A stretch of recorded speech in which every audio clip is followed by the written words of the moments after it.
Deadline ख़त्म हो रही है।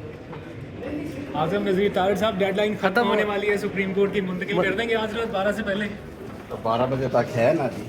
तो आपने बिल्कुल 12 के करीब जाके करना है। इस्लामाबाद इंतज़ामिया की जिम्मेदारी है, वो कर रहे हैं चीज़ें जो भी इस तरह से चलेंगी। वैसे आपको लगता है कि आज हो जाएंगे शिफ्ट? अभी टाइम है ना जी, देखें। और नज़रसानी अपील दोबारा दायर करेंगे?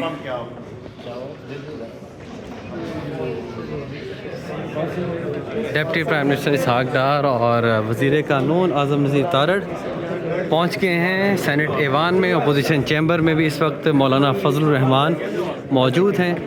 डेडलाइन ख़त्म हो रही है। आज़म नज़ीर तारड़ साहब, डेडलाइन खत्म होने वाली है, सुप्रीम कोर्ट की मुंतकिल कर देंगे आज रात 12 से पहले। तो 12 बजे तक है ना जी। तो आपने बिल्कुल 12 के करीब जाके करना है। इस्लामाबाद इंतज़ामिया की जिम्मेदारी है, वो कर रहे हैं चीज़ें जो भी इस तरह से चलेंगी। वैसे आपको लगता है कि आज हो जाएंगे शिफ्ट?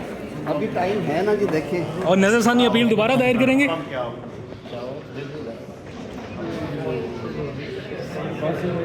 डिप्टी प्राइम मिनिस्टर इसहाक डार और वज़ीर कानून आज़म नज़ीर तारड़ पहुँच गए हैं सेनेट ऐवान में। अपोजिशन चैम्बर में भी इस वक्त मौलाना फजलुर रहमान मौजूद हैं।